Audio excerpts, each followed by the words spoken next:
Hello, everybody. Welcome to another Sunday recovery session recorded live from Rex's gym. What you'll need for today is a little ball, a foam roller, and some sort of chair or couch.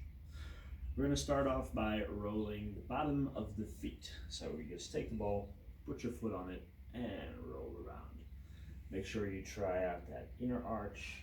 Make sure you try out the middle part of the foot, and make sure you also, where are you going? Give a little attention to that outside ridge.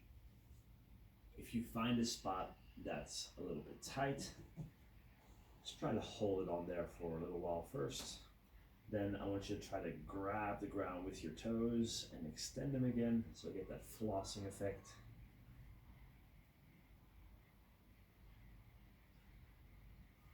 And once you've done that, you can do the contrast method, which means flexing the muscles underneath your feet and slowly relaxing and let the ball sink further into your foot. You can do that a few times and then move on to a different spot on the foot. The idea is that after a few times that becomes as close to pain-free as you'll get. Now you might not get there today.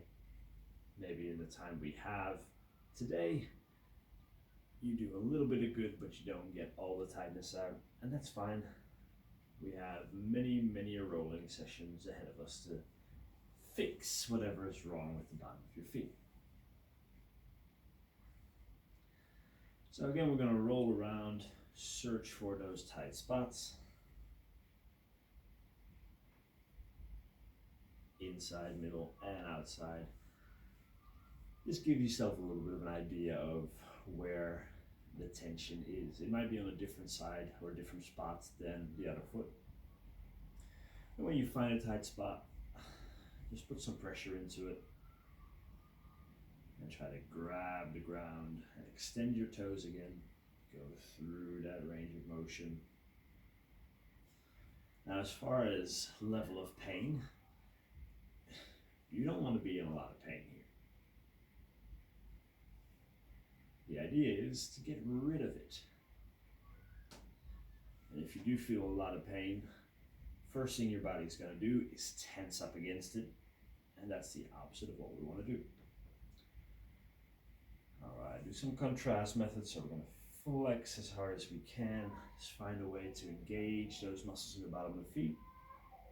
And after a few seconds, relax.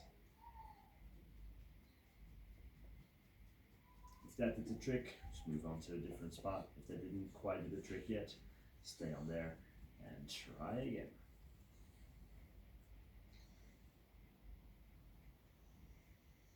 Excellent. All right, well, let's move into a roller.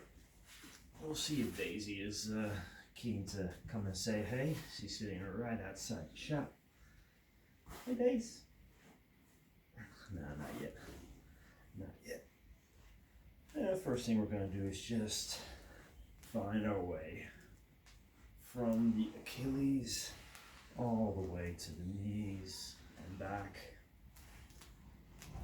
Do a few with the toes out. Do a few with the toes in. And get an idea of where the tightness is. So for me, it's a little bit more on the outside, about midway, 3/4 of the way up. So I'm going to plunk my butt down with the weight on those spots. And I'm going to start by just rolling the ankles, get a little bit of movement going, a bit of scrubbing. There's very low level ways to get into those muscles.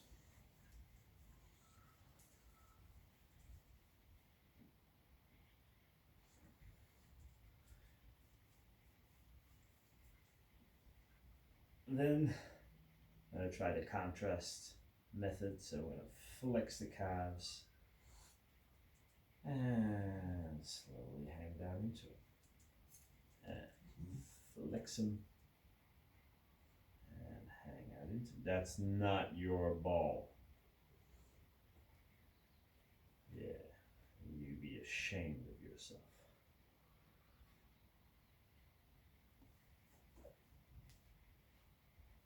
And I'm going to move to a different spot because that's starting to feel like there's no more problems. What was that? The camera just moved by itself. Ghosts.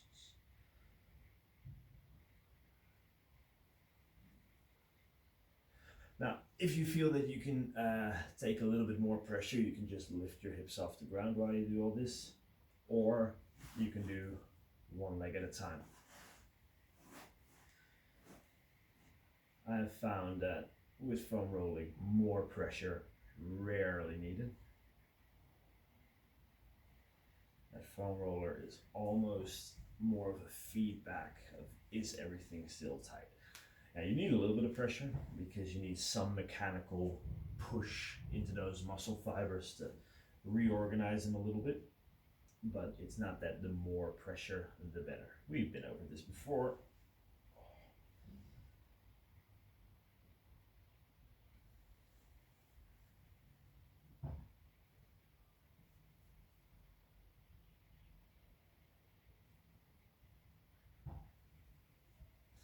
All right, let's move into our quads. Now we're going to move just the same way really as the calves. If it's not broke, don't fix it.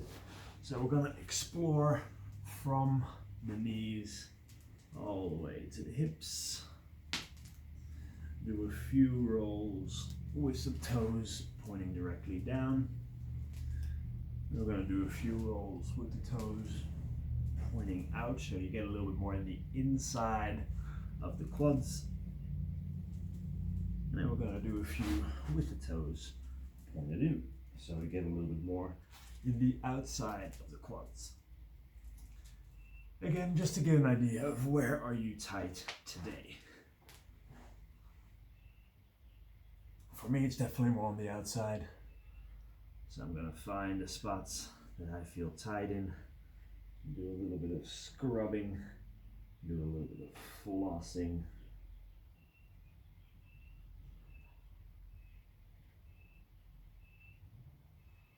Sometimes a bit of scrubbing and flossing is enough. Other times you need that contract and relax.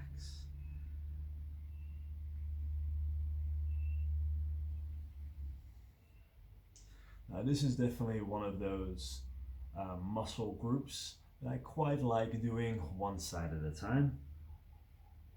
And if you want to do that, then go for it. Just move up the stream a little bit once you've done this spot. And again, bit of scrubbing, bit of flossing.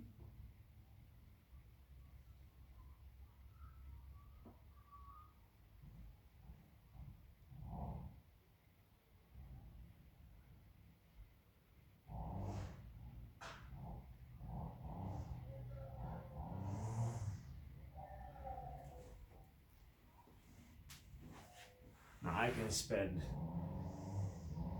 half an hour on my quads alone, but as I explained last time, that's not what we're after here. We don't want to roll the same area for an hour at a time. That's not what rolling is about. This is more about just basic maintenance. We're going into our lats. So the area of the lats is from the armpit and then goes all the way into the lower back. So let's see if there's anything sore in there. I did roll them yesterday, so these aren't too bad, but there's always some fun places to find. A bit of rolling now. It can pay off to roll on the front, more on the rib cage as well. There's a muscle group there that will just lump in with the lats for now. And a little bit further back, we come more into rotator cuff and trap area. And just try to find where you are tight. So for me, it's the backside a little bit more today. Over there, a little bit of scrubbing. Just try to move that muscle around. A little bit of flossing.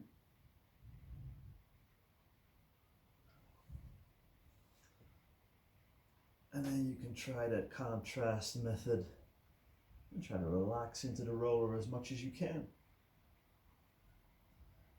Once you done one side, or once you've done a spot, and it didn't take 5 minutes to get a relaxation, we can do another spot. So with these sort of recovery sessions, guys, it's always a little bit of a trade-off. On the one hand, you kind of want to know which are your, you can call them red zones in your body, like that's where you need to pay attention to. That's where your muscle tightness is. And on the other hand, try to get a bit of a feel for the rest of the body as well. Like I know for me, it's calves, it's quads, it's the back of the hips, the piriformis, most of the time. But I don't just want to focus on those points and never roll anything else. Otherwise, maybe in a year or two from now, I try rolling something else, or I might not even try rolling something else might just break. So we do want to explore some areas where we don't really have any issues, but we also don't want to get any issues, if that makes sense. Okay, well, there's definitely some stuff in here.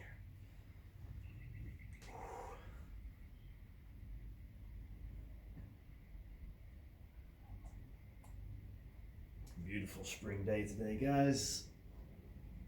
How lucky are we?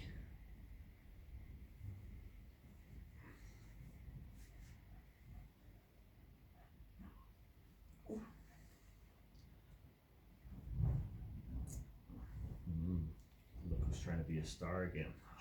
Just that ring, just outside the frame. Hey, Days. Smart. Now, sometimes I get the question, oh, my shoulder hurts, which muscles should I roll or should I stretch? You know, like, well, first of all, I'm not a physio. I'm not allowed to diagnose you. I am allowed to diagnose myself, but that's because I don't hurt anybody but myself when I do it. But on the other hand, it doesn't really matter what muscle. Like if you have a sore shoulder and you get on the back on one side a little bit like I am now, and you feel that's a very, very tight spot, it can be a bunch of muscles. It really can. There's layers and layers of muscles there. You still just have to release them, right? It's the same as with when you're rolling your quads. Like, oh, is it your rectus femoris or is it one of the other quad muscles? Like, it doesn't matter. Let's try to improve it and see if you feel better.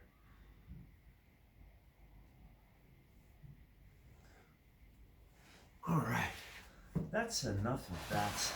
We're rolling for now. What do you think, Daisy agrees.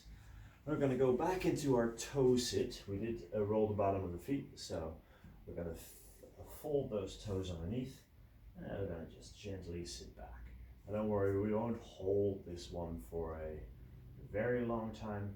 This is more just opening the muscles that run underneath the feet. As a general guidance, you want all 10 toes to touch the ground. Don't worry if you can't quite get there, you'll get there over time. And by the time you really feel that, yeah, it starts getting very, very painful, let's get back out of the stretch and move into the next stretch. And our next stretch is going to be a calf stretch. Now we're going to go old school, hands against the wall. Put one heel back, drive the heel into the ground, and push the hips forward. You should feel a stretch throughout the top of that calf. As you're only stretching, deep breaths. Try not to let that knee cave in and your arch of your foot disappear. So we're keeping that arch in the foot.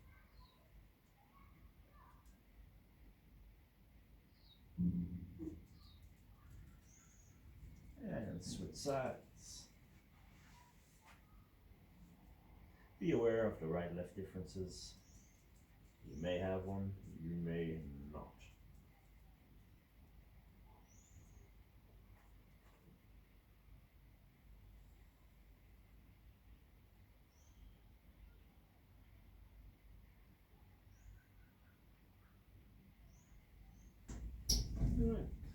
We're going into our couch stretch next. A knee down on the ground, get your hips back towards the heel. Now you can always move this knee further back to make it a little bit more intense, but just try to tilt that pelvis. So when we have that back leg all folded over, the pelvis is going to want to tilt forward. Try to actively tilt it back, so lift up the belt buckle and see what that does for the stretch. It should increase the stretch a bit.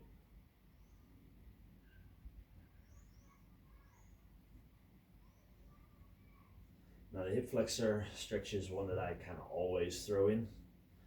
It rarely goes a day that I don't do this stretch, just because I know I get tight, but I know most people get tight in here.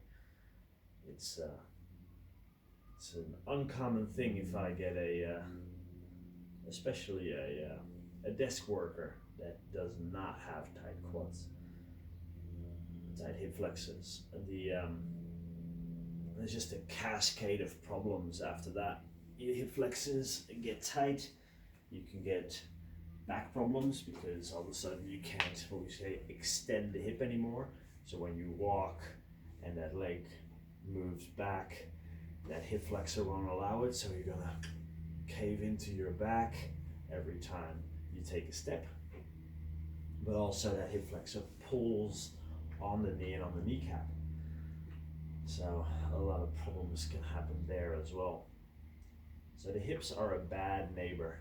Like if something is wrong in the hips, it tends to be that the hips don't feel that bad, but the joint above and below, the neighbors, they start feeling bad first. So we always want to make sure that those hips can, what we call, open up. Now my hip flexors used to be very, very tight, and it took a long time to get them to the point where I can kind of open them up in this position. But it's an investment worth making. If you find you have a lot of trouble with this sort of stretch, then just try to do it a few times a week, every day if you can. Just try to hold it for a minute each side. Next up we go into our bench pigeon. So, kneel in front of the bench, about a foot length away. And we're going to take 1 foot and put it on the bench. Try to sit up nice and straight and just try to gently encourage that knee to sink down a bit. It's okay if your knee doesn't get to the bench, that's absolutely fine. You want to get a stretch throughout the hip, but you don't want to feel a stabbing pain in the hip. Feel a stabbing pain in the hip. What you can do is put a pillow or something underneath this knee so you're up a little bit higher. Makes the angle a little less acute. You can feel a lot better. And just move your way around a little bit and see where you feel like, oh, I really need some stretching here. Again, you might not need any stretching here, but it's good every now and then just to take care of business and see if you still have the range of motion that you think you have.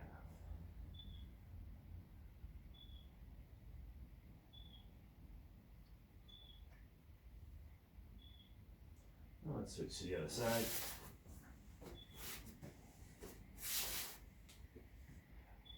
Again, if we touch on a stretch and you feel like, wow, I could have held that stretch a lot longer, I feel like I could have get a lot more out of it, absolutely fine. After we finish, just go back to that stretch and do them a couple extra minutes. That's absolutely fine, guys. Again, I do not feel what your body needs. I just feel what my body kind of needs, and I try to make an all-round stretching and recovery session every Sunday and not spend too much time on the one area. Otherwise, for me, it's always going to be the same areas, and that might not be what you need.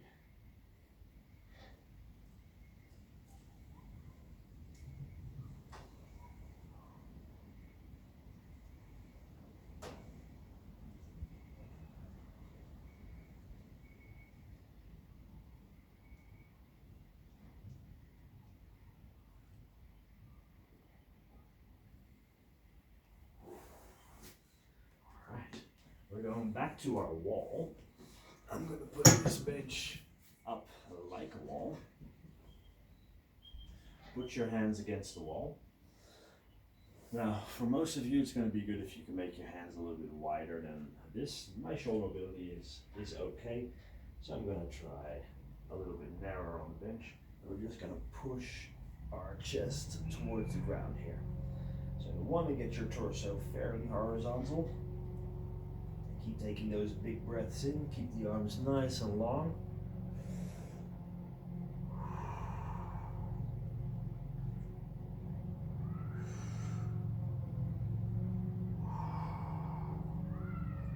It's a great stretch to kind of prepare your body for any sort of overhead lifting or recover the length in the lats, triceps, and upper back. If you've done a lot of push-ups or bench press,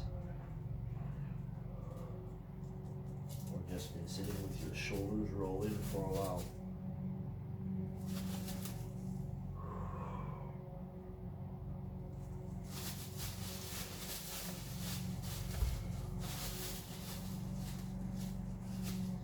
You might hear some rustling. It's Daisy trying to escape. Oh, she won't. Who else is going to feed her like us? How are we doing on time? Not too bad at all. Alright guys, we're going to do the scorpion. I'll probably be about half in frame here.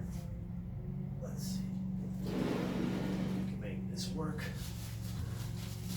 So, arms out to the side, your head will be on the ground. You're going to take one leg and try to touch the opposite hand, but keep both shoulder blades on the ground.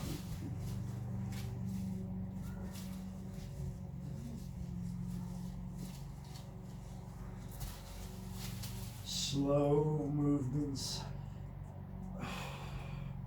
It's fine to hold that end position for one full exhalation. Maybe it's in this game? Nah, I didn't think so.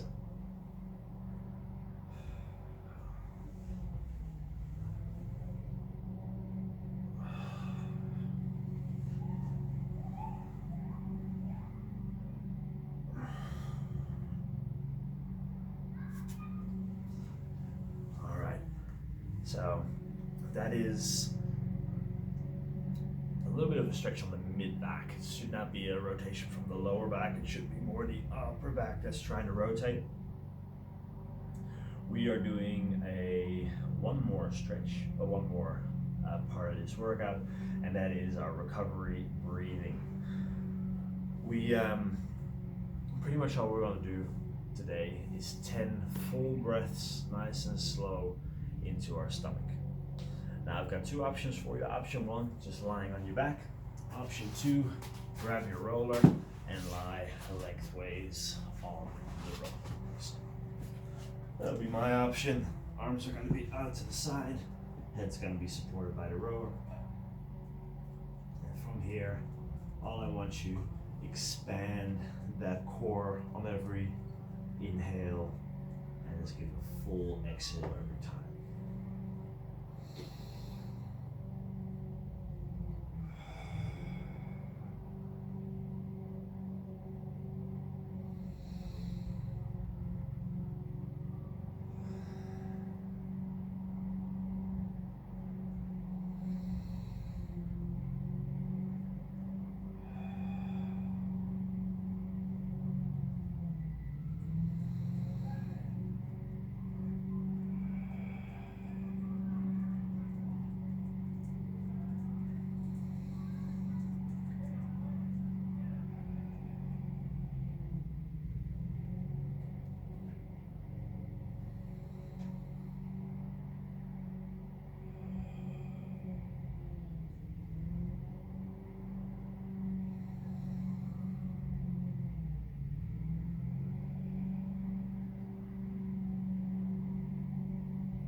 So the reason we do that deep 360-degree breathing at the end, because it puts us back into our, you know how you have your flight or fight state? The opposite of that is your rest and digest state. Is a different side of your nervous system, might be the best way to explain it. And slow deep breathing has been shown to put you back into your rest and digest state, your parasympathetic nervous system, which is what we want to do. This is something you can do for however long you want, whenever you want. So if you catch yourself sitting behind your desk and getting anxious, getting worked up, maybe your shoulders are starting to come up, a couple of those big deep breaths and you should feel a difference. Same as after every workout, it's a great idea to just lie down. You can lie down on your back, you can lie down on your stomach, you can pretty much just sit down or stand up, as long as you focus on that deep stomach breathing. Try to breathe into the 360 degrees, so expand your core all around. Anywhere from 6 to 20 breaths, and you should be feeling a lot more relaxed. Try it out, see how it goes, and let me know how you feel afterwards. All right, guys, thank you for joining me for my recovery workout. Hope it felt good for you. If nobody's told you today, you are an absolute legend, and I will see you tomorrow for another workout. See ya!